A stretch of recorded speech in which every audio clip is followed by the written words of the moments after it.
book, you mentioned that you first wanted to write about 1MDB in 2009, but you were told to lay off. Yeah. Was there any reason given why Star did not let you pursue the story? No reason, but it was just said to us that it was out of bounds. You know, it was a strange situation at that time. A number of people knew about the underpricing of the bonds in 2009, but there was hardly any reports. When I looked at the archives, the only article that I could find was one in the International Financial Review. I think that's his name. These people examine deals, big financial deals across the world. So they were surprised at the pricing of the deal, that's all. But they did not go into any further detail as far as that is concerned. So it was a bit of a surprise. I think subsequently it came out into the open. It has been recently reported that EPF took 200 million of the 5 billion worth of bonds. You know, but so EPF did manage to get their hands on the bonds. But a lot of people who were interested in the bonds at that time said, they told us that they were not able to get the bonds. I think this, it's fair to assume that other mainstream press would have been similarly told to lay off. So the amount of coverage of 1MDB was actually extremely low during that period of time, from 2009 right up to 2013. Now, it started to pick up after we wrote about it in March 2013. And then the other big takeoff for other people to write was when the annual report was released. So that actually showed that there were a lot of problems indeed at 1MDB. So besides this 2009 one, any other incidents prior to 2013 that you were not allowed to write for 1MDB? No, you see, the thing is, once you say that it's out of bounds, you just leave it alone, you know, for a period. Should there be an eventual prosecuting team working on this, would they, just take your book and follow cover to cover and then have their case wrapped up? I think for them it's a question of finding the proof, in a way in which it would be acceptable in a court of law, So I think if they want to use this book, then you can see who are the people who are responsible. And then it depends on how far down they want to go from there, because there is also board accountability, Was the board merely negligent, in which case you can take civil action against them, the government can take civil action as major shareholders, or were they complicit, in which case criminal action can be taken against them. And then what about all the cabinet ministers, because I think some of the decisions were actually endorsed by the cabinet. Do they become culpable as well? But if you keep on going down the line, then it gets more and more complicated. So probably I would think that in terms of prosecution, they will just go for the top first. So already charges have been laid against Jolo. The Najib Razak has already been charged. 2 sets of charges have been laid against him already. Is there any information from it that you can only get here and not in any other, say, previous write-ups or analysis of 1MDB? Let me think. I think you may not get anything which is totally and completely new. But by putting together many things, you get a better picture of what the whole thing is about. Some of the things which have been underreported would be the bond mispricing, for instance. Until now, I think recently the Edge has started writing something on it, the bond mispricing thing. So that has been actually ignored by the press for a long time, although we wrote it back in 2013. The other thing will be the cover-up, the attempts to fill up the hole. Although the information has been in the public domain, it has not received as much attention from the media as it should, because essentially the ECRL project and the pipeline projects were being used to cover the hole in 1MDB. I think that's big news. But it's a place where you can get more or less all the information that you need for the understanding of 1MDB up to this point of time. So of course 1MDB is a developing story, so things will keep on changing as you go along. One thing which struck me about this is the audacity of these guys, because there's no way you could have got away with a crime like this. If you steal 30 billion, you will get caught. There's no way that they can hide 30 billion. In the international financial system. So the the flows will eventually show from whom it came, and eventually that was what happened. I think this is what Dr. Zetti, of P Gunasegaram mentioned some time ago, that you can't hide the money trails. So that is what eventually gave the direct evidence of crime. The US DOJ civil filings to recover assets which were bought using stolen 1MDB money. Thinking about how they could have done better to sort of, catch this faster, maybe stop it faster. I think they moved on the regulators pretty fast. This was the cover-up stage. Remember MACC? The MACC was totally revamped in a day, as well as the Attorney General at the time, who was supposed to be pressing charges against Najib, was removed at that point of time. I think Zetti's response was that they have submitted all the papers to the Attorney General, but it's up to the Attorney General to take action. So when the change in Attorney General happened, nothing could be done. The prosecution is completely at the discretion of the AG. What am I hoping to achieve? Like, what's the point? Maybe to sell some books. Hoping that enough people will be interested in the story behind 1MDB. And it's a record of something terrible which happened to our country, and how the country was saved in the nick of time by the elections. My own belief is that 1MDB was more responsible for toppling the previous government than any other matter, including the GST. Because this was actually outright robbery, not in the hundreds of millions, but in the tens of billions.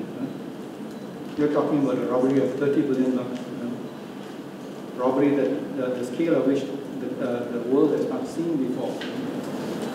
Did you say 1MDB was the main reason for the end loss? So are you underplaying the cost of living, all the other factors? Because how did a lot of people out there, people who supported the Pakatan, understood enough about 1MDB to make that decision that this was? Very simple, and this is the message that Mahathir used very well. He says, this is a government of thieves, They borrowed money and they stole the money that they borrowed. So that was the message which was passed on. I think that is a message that anyone can understand. So I think the people were not prepared to vote into power. A government which was clearly robbing from them. Then when you named the culprits, how do you describe M1, for instance? Was he derelict in his duty? Was he driven by somebody else's greed? What was his culpability? Well, remember that 730 billion came into his account, and that is pretty much established. So the Najib has said that was a donation from Saudi Arabia, but it's very clear that the money did not come from Saudi Arabia. It came. The exact money flow has been traced in the US DOJ report. So the very act of receiving money into your account, which is that kind of an amount, even if it's a gift, is already criminal. So on that score alone, he's a liar. We can put his face, bold headline liar, be okay. I think you would be okay, but you can try it and see. No, I'm not saying that. What's your perspective on the current development of this 1MDB scandal? Like with all that's been said, in terms of what? Investigations, how has it been? Well, so far as I can recall, Lim Guan Eng has said that there has been PwC is auditing 1MDB, isn't it? So I think that will be interesting to see the report, and I hope that when the report comes out, it will be made public, so everyone will know what was the scale of the crime. I recall Bloomington Malaysia Finance, which was in those days one of the largest scandals in the world. 1.8 billion was lost there. There was a Royal Commission of Inquiry on that, and the entire report was actually made public. So I think here, definitely the audit should be very forensic, not just a statement of the condition of their financial situation. It should say who did what and who was responsible and why it was done, and identify the people, and it should tell you at which point people should be prosecuted and where civil action should be taken against whom and so on. So it should be a complete and forensic audit, which will enable the government to take action against other people. As you mentioned earlier, you said that this is still a developing story and all that sort of thing. But so is there sort of anything that you hope to see, any developments in the future, or do you think we're going to see any sort of developments in the future pertaining to IMTV? For example, I don't know, more people being charged. What are your thoughts on that? Certainly, there will be a lot more people charged. I think eventually they're now going for the two top people, Jolo and Najib Razak. And then from there, I think it will extend downwards. But these things will take time, and I think it will be right for them to focus on the top people first. And then you should also be thinking in terms of the people who have been covering this up. So they too should be held accountable. If there is a criminal element in it, there should be prosecution there as well. You said just now that the business model was completely unsustainable, and also you note in the book that when it was set up with the intent to as a scam. So, I mean, if you want to scam someone, you will set up something that you will be able to cover up everything. So, in your opinion, was there, did Najib knowingly know that the business was so unsustainable that he would have to accrue massive debt? My own personal belief is it was set up to make money, but not for the country, for people, for other people, All right. And I still have a problem understanding how, what made them think that they could get away with it, because eventually you will be found out for such a large-scale robbery. It was not just audacious, but it was downright foolish to do something like this. Say for instance, if you have just stuck to the loan mispricing and you made your 6 billion, you should have just taken the money and be happy with it, and nobody could have said anything, because that would be pretty difficult to nail a person on mispricing of bonds. But in this case, they resorted eventually, maybe they were encouraged by the success of their earlier ventures, that they thought that they could actually, steal this money, and get away with it. Or perhaps they intended to borrow the money and return it back, but found that they could not or did not want to anymore. Pretty difficult to say. Do you think that Najib lost control of Jolo? Did he understand what was happening? Well, they say that he's an economist. So at least we know that he has a degree in industrial economics, I think, from Nottingham University. So he should be well within his capacity to understand what is taking place. And remember, it's also mentioned in the book, under the Memorandum and Articles of Association of 1 NBD. This is also underreported. It's not new, but it's underreported. There is a section 117C, under which all major transactions will have to be approved in writing by him. So it will be very difficult for him to say that I didn't know about all of these things. I mean, we wrote about it in 2013. So what have we been doing for, say, the last 5 years? And so many other people after that have written about it. So how can you say that you do not know? Is that a great defense? Could they have covered up the holes if Wanda Malaysia and Tun Razak Exchange were successful?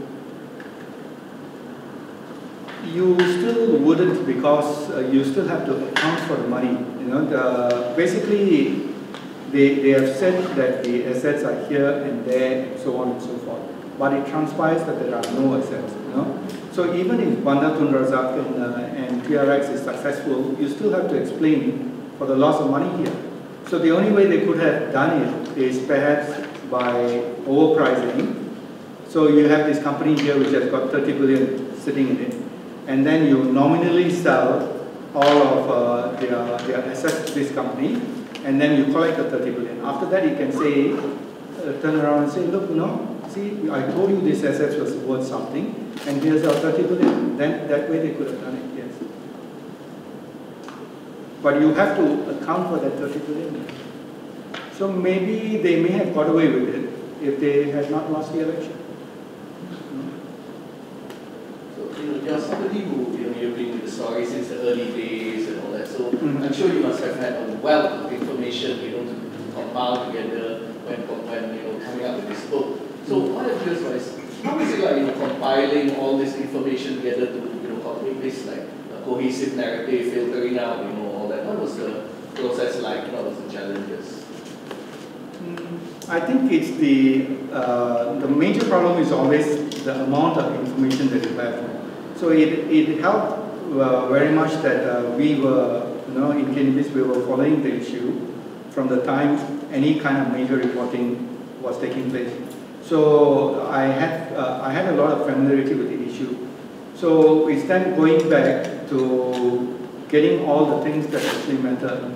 So you can identify a few points, where the story came. First, we wrote the story about the loan mispricing and all the questionable deals that they were doing. And then the annual report of 2014, March 2014 comes up, confirming that the company is in trouble. I mean, if you know how to read accounts, you can see that they had a lot of problems.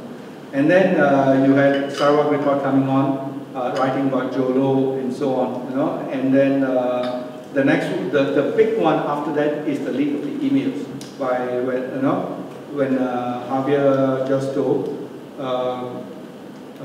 gave the emails to both the H as well as Sarawak report, and then that led to a flood of reports.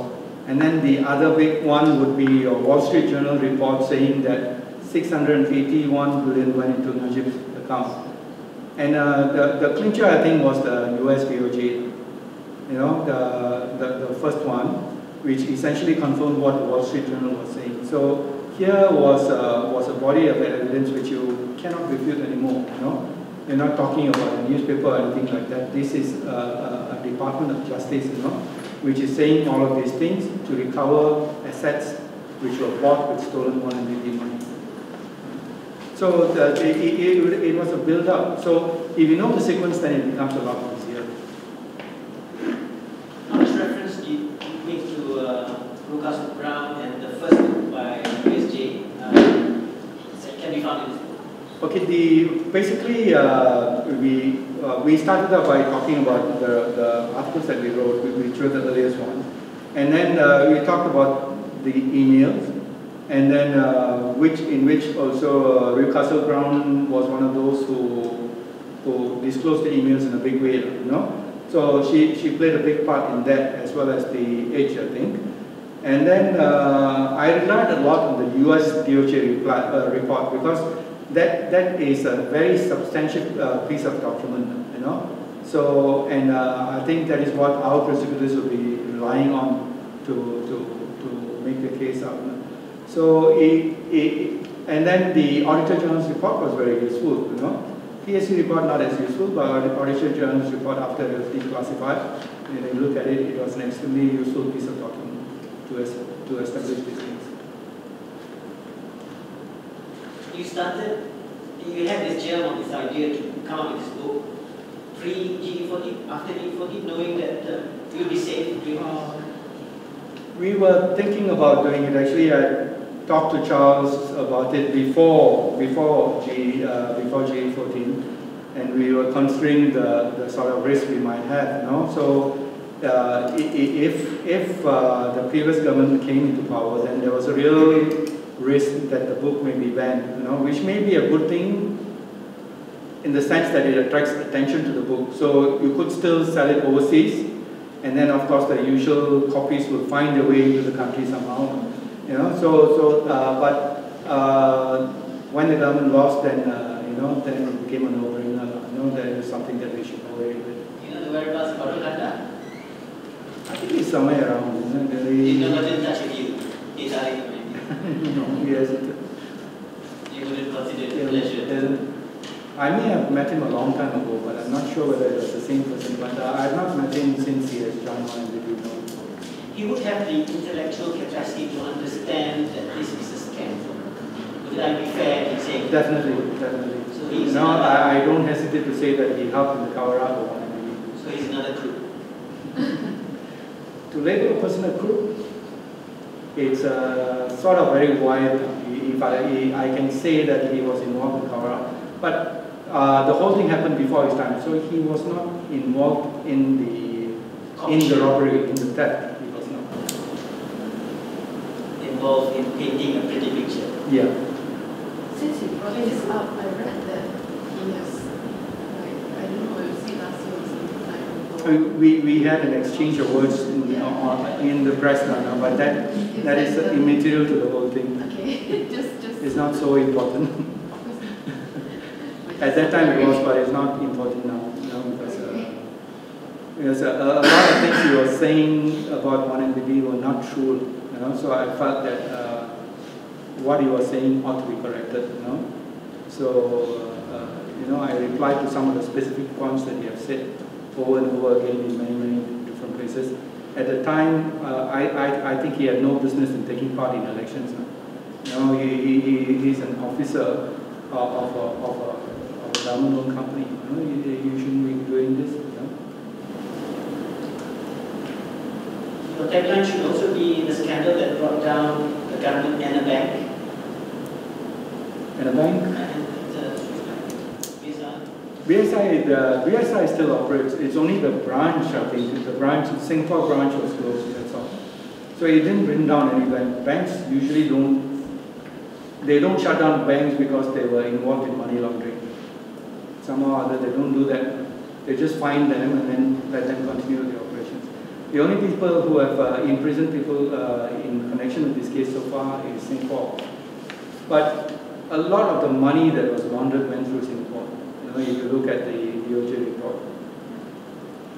I think probably almost all of it was laundered through Singapore. That's one stage or other. It was not just Singapore, but it flowed, it did come into Singapore at some point.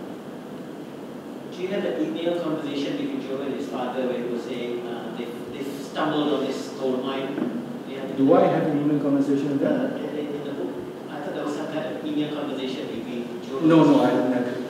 What I have is an extract from the US DOJ where they had printed verbatim a telephone conversation within some 1MDB officials and bank officials. This was Deutsche Bank in terms of transferring money to Good Stuff, which was a Jolo company. So that I put it in because it's interesting to read, the kind of conversation that they had and how hard 1MDB officials were pushing for money to be transferred to a company which is unrelated to the transaction at that time. As far as we know, it is the first book on 1MDB. Yeah, the first major review for it. Yeah. Books, I think, that touched on it. There may be papers and things like that. Yeah. There may be books written which touched on 1MDB, but this is the first book which is devoted entirely to 1MDB.